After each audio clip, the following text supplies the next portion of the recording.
Suponha que você queira dominar o mundo, não como vilão de filme, mas como estrategista frio, calculado. O que você faria primeiro? Você não começaria atacando exércitos. Você começaria atacando crianças. Você pegaria os idosos e os convenceria de que não tem mais relevância para a sociedade. Pegaria os pais e os deixaria tão ocupados que entregariam seus filhos para o Estado criar. E pegaria os jovens, os mais maleáveis, os mais influenciáveis, e os entregaria à mídia e à educação, especialmente pública, para moldar do jeito que você quisesse. Parece roteiro de distopia, né? Não é. É o que está acontecendo agora com a sua família. E hoje eu vou desmascarar os 7 ataques educacionais que estão destruindo a sociedade e mostrar o que você pode fazer a respeito.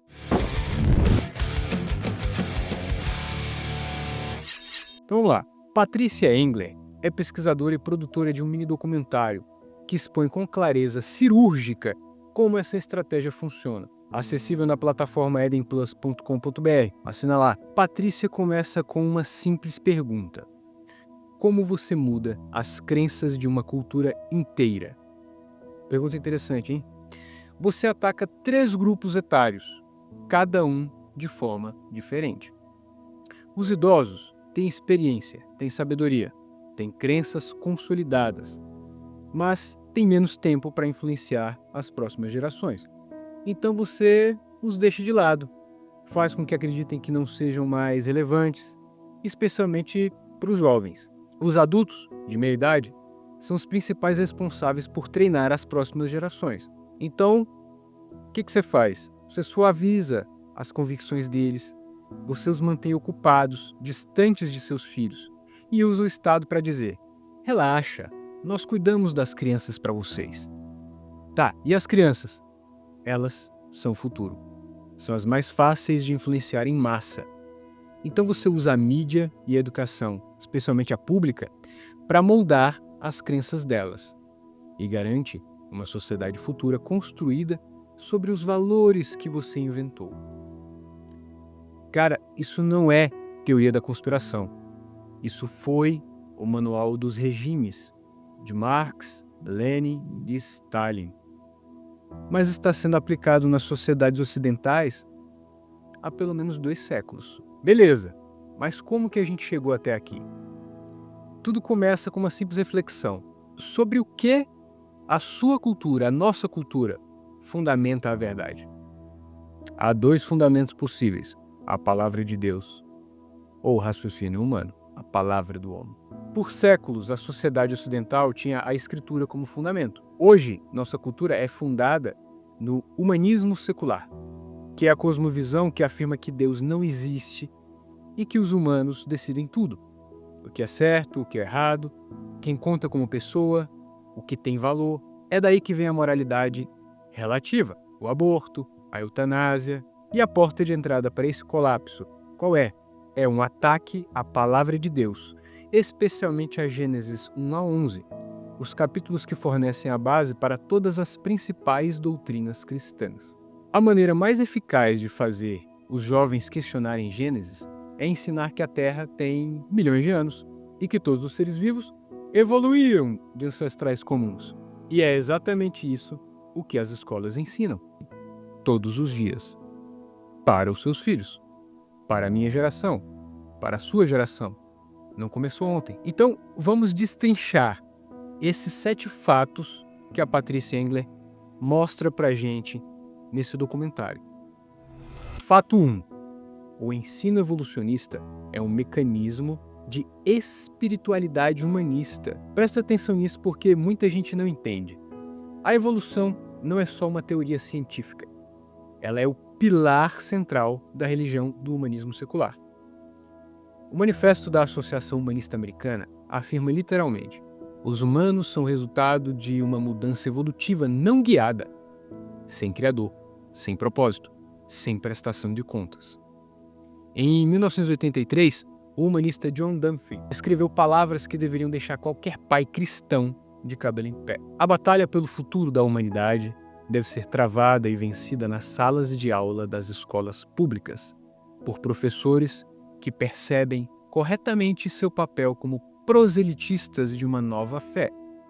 A sala de aula se tornará uma arena de conflito entre o cadáver em decomposição do cristianismo e a nova fé do humanismo. Grave ou não, ele não estava escondendo a agenda, ele estava declarando guerra, cara. E como Charles Potter previu em 1930, toda escola é uma escola de humanismo. O que uma escola dominical consegue fazer ensinando 1 hora por semana para conter a maré de 5 dias de ensino humanista? É por isso que eu falo que a gente está em guerra. E ainda tem abilolado que acha que é exagero e coisa de maluco. Você é um borra-botas, um frouxo. Fato 2. A evolução está ligada ao misticismo oriental. Haha. Aqui a coisa fica ainda mais interessante, porque a gente acha, o Estado é laico, é mesmo. Se você pesquisar mindfulness, meditação ou yoga, junto com a palavra educação, vai descobrir como as práticas orientais invadiram todos os níveis da educação pública ocidental. E por quê?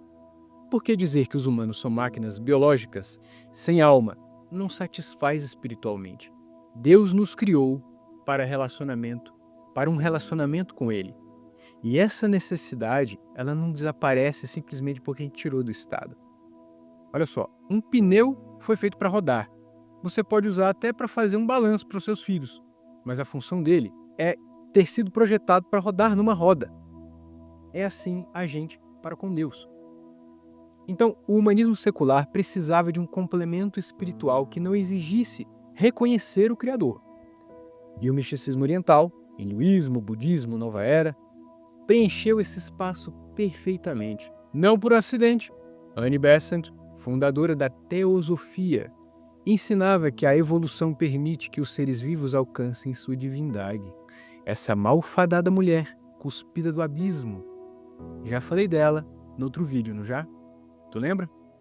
Hoje, o movimento transhumanista, que tem ligação com isso, diz que a tecnologia vai permitir que os humanos evoluam para a imortalidade, essencialmente, tornando-se deuses.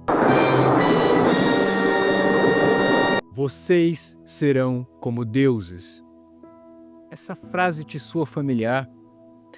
É a mesma mentira da serpente no Jardim do Éden e continua sendo vendida, agora com roupagem científica. Agora tudo bem, né? A ciência aprova, tá tudo certo. Fato 3.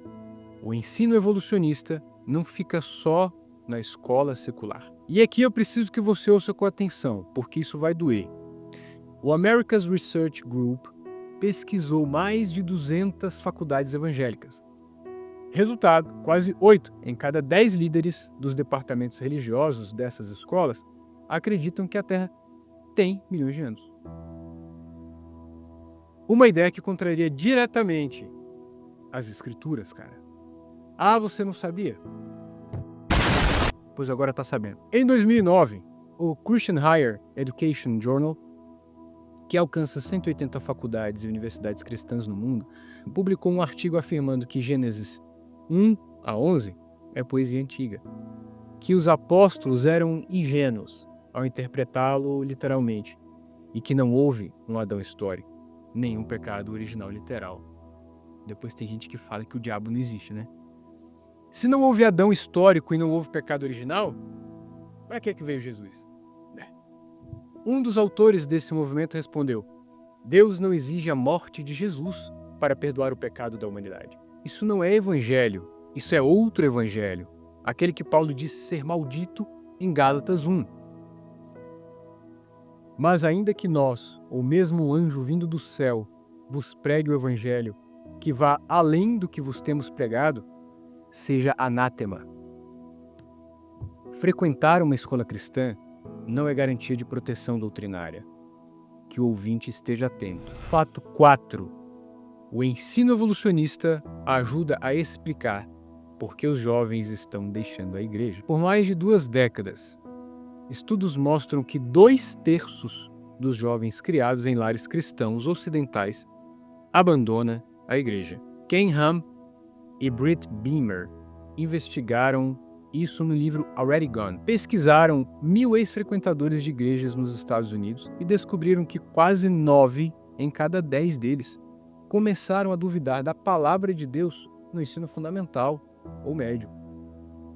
Ironicamente, os que mais frequentavam a escola dominical eram os que mais eram propensos a sair dela, a não acreditar mais na palavra.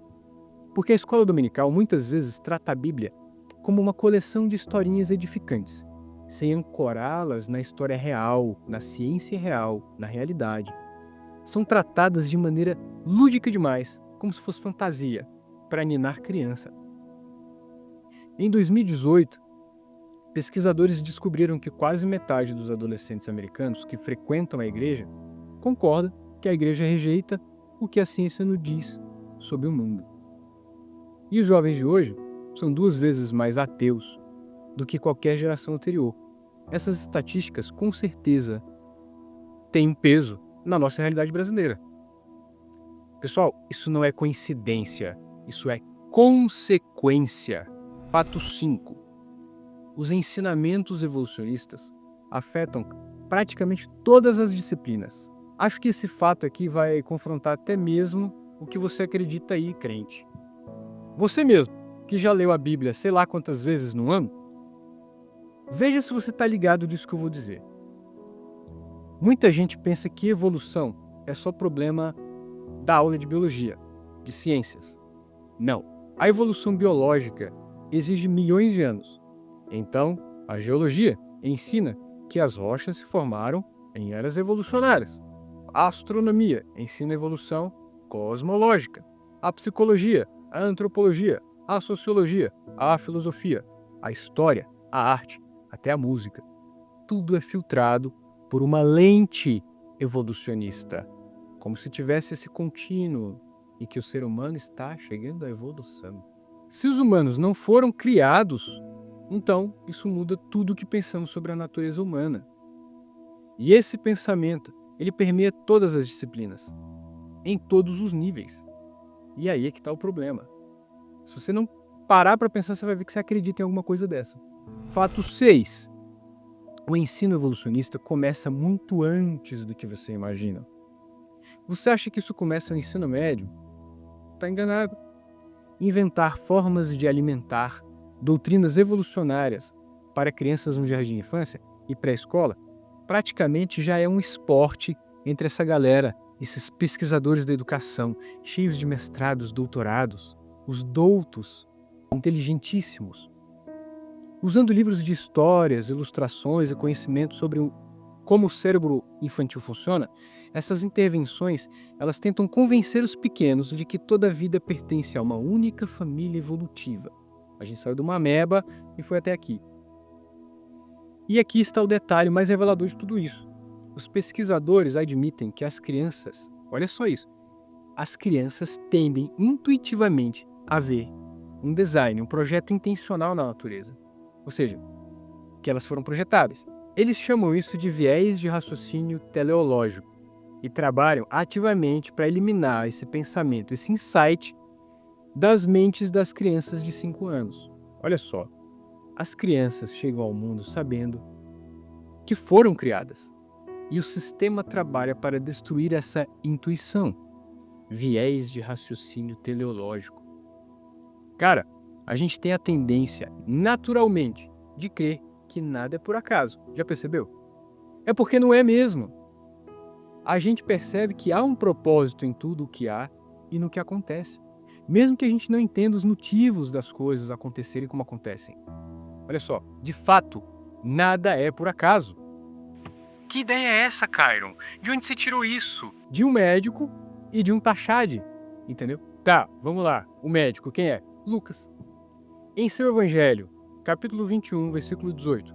Contudo, não se perderá um só fio de cabelo da vossa cabeça. E o publicano é Mateus. Em seu evangelho, capítulo 10, versículo 30. E quanto a vós outros, até os cabelos todos da cabeça estão contados. Se Deus está ciente de fios de cabelo, quem dirá de coisas muito maiores, meu fera? Se liga. Fato 7. O ensino evolucionista afeta incontáveis estudantes em todo o mundo. Em 2007, a Assembleia Parlamentar do Conselho da Europa, que define a agenda legal para 57 nações, publicou uma resolução, a 1580, declarando que o ensino criacionista pode ser uma ameaça aos direitos humanos, instando todos os Estados-membros a se oporem firmemente ao criacionismo nas escolas. 68 fundações nacionais e internacionais de educação científica ao redor do mundo assinaram um compromisso formal de ensinar evolução como fato científico. Da Albânia ao Zimbábue. Não era teoria da evolução? E o arquiteto disso tudo, Sir Julian Huxley, biólogo evolucionista, o primeiro diretor-geral da Unesco. Em 1946, ele declarou o objetivo da organização: uma filosofia humanista mundial, evolutiva em sua origem, para criar uma sociedade fundada na palavra do homem. Cara, a família Huxley tem algumas controvérsias, por suas ligações com a eugenia e darwinismo social. O autor da obra Admirável Mundo Novo, Aldous Huxley, é irmão desse Julian, em que há o uso de drogas como controle social, por exemplo. Ele também foi autor de um livro chamado As Portas da Percepção, que defende o uso de psicodélicos para o alcance da transcendência. Até uma banda americana foi criada sob tal influência, The Doors. As Portas da Percepção, a evolução por meio da transcendência psicodélica. Isso não é uma pauta educacional neutra. Isso é uma agenda religiosa global, fundada na palavra do homem em vez da palavra de Deus. Então, o que está acontecendo com a nossa sociedade não é acidente. Não é progresso. É o resultado previsível de décadas de discipulado secular intensivo nas escolas, na mídia, na universidade. Os secularistas conquistaram corações e mentes da maioria esmagadora dos jovens. Os pais, em grande parte, entregaram o discipulado, a educação dos seus próprios filhos ao Estado. Os idosos foram esquecidos, foram marginalizados, tratados como senis, como dementes. As famílias foram fragmentadas, relativizadas, reinventadas, ressignificadas. Mas a história não terminou aqui, não termina aqui e não vai terminar aqui. Como cristãos, temos 3 respostas, no mínimo, para dar a isso.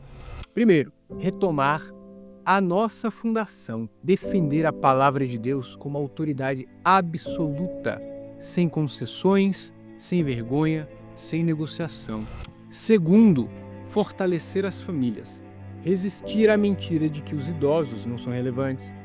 A pesquisa do Instituto Barna descobriu que conexões com mentores cristãos adultos mais velhos são o que distingue os 10% de jovens criados na igreja que mantêm uma cosmovisão bíblica sólida durante sua vida adulta. Igrejas que separam os grupos etários de forma permanente estão cortando as raízes do discipulado. Terceiro, equipar. Como assim? Equipar os jovens com respostas bíblicas reais. Equipar os pais, os avós, os pastores, para discipular com convicção o que nos é ensinado. É por isso que ministérios como o Answers in Genesis, da Patricia Engler, são inestimáveis. Eles existem para equipar famílias e igrejas a defenderem a cosmovisão bíblica contra os ataques da cultura secular, restaurando a autoridade devida às Escrituras como fundamento e recuperando a cultura para o Evangelho. Se você tem filhos, netos, ou se você é pastor ou líder de jovens, você não pode se dar ao luxo de ignorar esse tipo de recurso. E eu tenho uma boa notícia, pessoal. A Eden Publicações vai fazer uma conferência fenomenal com Answers in Genesis, justamente ela, sobre ciência e cultura. Não perca, o link vai estar aqui na descrição sobre tudo isso e muito mais do que nós falamos aqui. Bem, em resumo, a esquerda tem um plano para os seus filhos. Ela quer marginalizar quem pode ensiná-los, quer paralisar você com ocupações e confortos, e quer usar a escola e a tela para discipulá-los na religião do humanismo secular. Mas você também tem um plano, ou deveria ter. A questão não é se os seus filhos serão discipulados. A questão é por quem eles serão discipulados. E o discipulado começa em casa, começa com a palavra de Deus aberta na mesa da família. Começa com os avós que ainda tem voz. Começa com os pais que recusam terceirizar a formação dos filhos. E começa com você tomando uma decisão hoje. Se esse vídeo abrir a sua mente, seus olhos, compartilhe agora com alguém que precisa ver isso. Aprecie o vídeo, se inscreve aí e me conta nos comentários. Você já percebeu algum desses ataques? Com certeza. Me fala quais. Que Deus guarde sua família. Até o próximo.